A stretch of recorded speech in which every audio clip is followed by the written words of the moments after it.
अस्सलाम वालेकुम नाजरीन, ड्रामा से तरके वफा के नेक्स्ट एपिसोड में आप देखेंगे। एक तरफ तो सप्तैन के कहने में आकर शहीर जिसने मरियम को ऑफिस से ना निकाला, तो सप्तैन को इसी बात पर गुस्सा आया। अब वो शहीर से दुश्मनी मोल ले लेता है। तो उधर अनम के सामने अपने शौहर अयाज की हकीकत खुल गई कि इसका चक्कर किसी और लड़की से चल रहा है और उसी से ही शादी करने वाला है।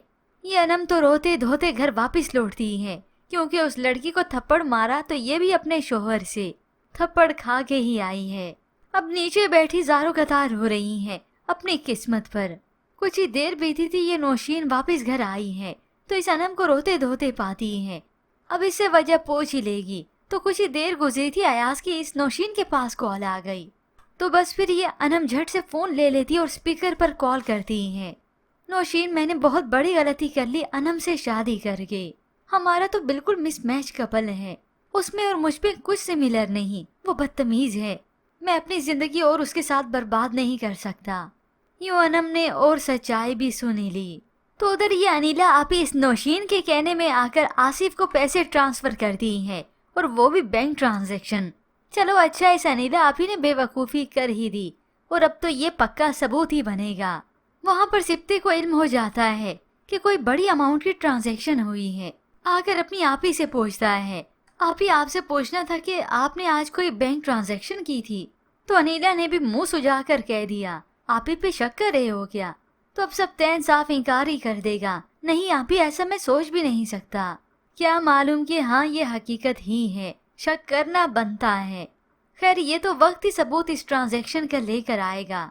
मगर उधर शहीर जिसके ऊपर अब आजमाइश आन पड़ी है। आयशा जो अपनी जिद की वजह से बच्चे की पैदाइश करती है, बच्चा तो नॉर्मल ही रहा, मगर उसकी हालत इतनी क्रिटिकल हो गई कि आखिर आयशा जान की बाजी हार गई। वो इस दुनिया से चली गई।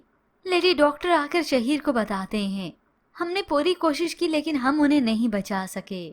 मरियम भी शहीर के साथ ही मौजूद थी। वो तो ऑफिस से यहाँ पर आ गई जब शहीर की बीवी आयशा का ये हाल सुना।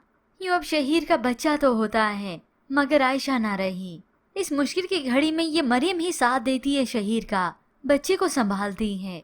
वहाँ पर सप्तैन और उसकी बहनों को मालूम हुआ, वो ताज़ियत के लिए आ जाते हैं। शुक्र है सप्तैन ने अपने दोस्त के साथ अपनी अना खत्म की, उससे आकर गले लगता है। मरियम जो कि शहीर का बच्चा हाथ में लिए संभाले हुए थी, कि अनीला आपी को तो मौका मिल गया उसके पहले पास बैठती है और सरगोशी से उसे ताना दे मारती है। वैसे दाद देनी चाहिए तुम्हारी, पहले सिप्ते फिर मिर्जा और अब सिप्ते का बेस्ट फ्रेंड शहीर, उसे भी तुमने अपने बस में कर लिया। ये सुनकर मरियम तो इस अनीला आपी को ही घूरती रह गई कि उन्होंने मौके की इस मुनासबत का ख्याल ही ना किया। मगर होप्स व्यूअर्स, बहुत जल्द इस अनीला की हकीकत सबके सामने खुल ही जाएगी। खास तौर पर इस नौशीन ने जब देखना है कि वो जीती हुई बाजी हार चुकी है, तब ये अनीला आपी का भी सिक्का चलने नहीं देगी। खास तौर पर जब ये अनीला मक्खी की तरह निकालेगी इस नौशीन को इस खेल से, तो ये अनीला फिर भूल ही जाए कि वो भी रहेगी सप्तैन की जिंदगी में, उसके दिल में। तो होप्स व्यूअर्स, अब इस ट्विस्ट को लेकर आना ही चाहिए। बहुत एक साथ को दिखा लिया, इस अनीला आपी की बहुत चल गई। इसके मुतालिक खैर हमें अपनी कीमती राय का इजहार जरूर कीजिएगा। मजीद ड्रामा रिव्यूज के लिए आप देखते रहिए उर्दू टीवी।